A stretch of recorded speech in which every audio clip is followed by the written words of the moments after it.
सांगलीतील सहाय्यक कामगार आयुक्त कार्यालय हे फक्त भाजप आणि कामगार मंत्र्यांच्या इशाऱ्यावर चालत असल्यानं तसंच ते कामगारांच्या हिताचं राहिलं नसल्यानं सदर कार्यालयास 23 सप्टेंबर रोजी टाळे ठोकण्याचा इशारा वंचित बहुजन माथाडी ट्रान्सपोर्ट्स आणि जनरल कामगार युनियनच्या वतीनं संजय कांबळे यांनी आज दिलाय. पाहूया.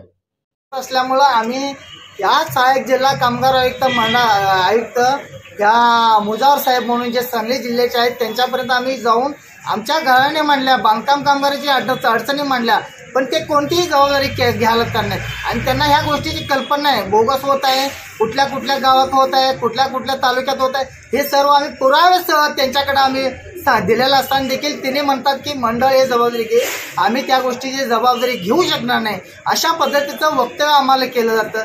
जर अशा पद्धतीचं वक्तव्य जर जिल्ह्यातील बॉस असणारे कामगारांसाठी त्यांच्यासाठी उपलब्ध असणारे कार्यालयामध्ये जर बॉस जर अशी पद्धतीचं ते जर वर्तन करत असतील, बोलत असतील, तर ते जिल्हा कार्यालय आमच्या कामगार हिताचं नाही असं आम्हाला जाणीव झाल्यामुळे आम्ही येत्या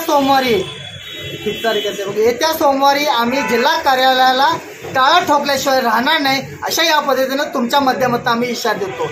आणि दुसरी एक गोष्ट म्हणजे यामध्ये त्यांची सुधारणा व्हावी.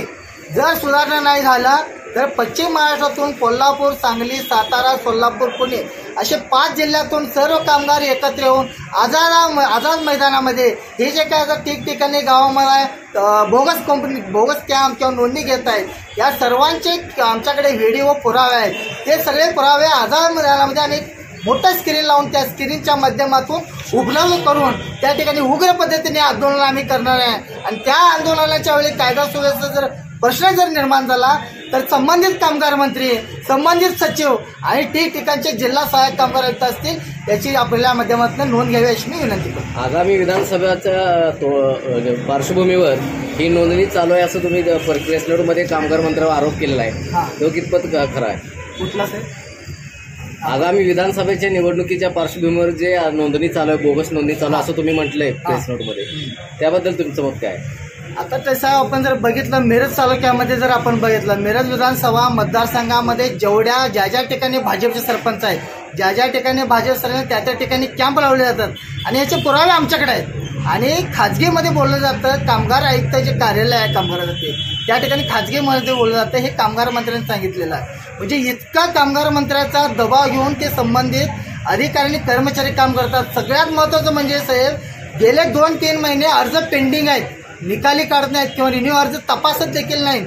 त्यांना आम्ही विचारलं, तिने सांगतात कामगार मंत्र्यांचा आदेश आहे, ठिकठिकाणी कॅम्प चालू आहे, ठिकठिकाणी नोंदणी चालू आहे. पण हे नोंदणी आणि कॅम्प साधारणपणे ह्या महिन्यामध्ये आपल्याला देखील कल्पना आहे आचारसंहिता लागणार होती, पण आचारसंहिता निवडणूक पुढे गेल्यामुळे आचारसंहिता पुढे गेली आणि त्यावेळेला मंडळानं एक पत्र पाठवलं होतं की कुठेही कामगार नोंदणीची कॅम्प अथवा कुठेही कामगार नोंदणीसाठी संख्या एकत्र करणं असं होऊ देऊ नका असं एक पत्र आलेलं असताना देखील अप्पर कामगार आयुक्त असणारे त्याने एक मंडळाला ठिकठिकाणी कामगार आयुक्तांना पत्र पाठवून भाजपचे जर फक्त शिष्टमंडळ जर आलं त्यांना त्यांचा निर्देश नाकारू नका असं स्पष्ट आदेश दिलेला आहे. याचे पुरावे सुद्धा आमच्याकडे आहेत, आपल्याला मी दाखवू शकतो आता.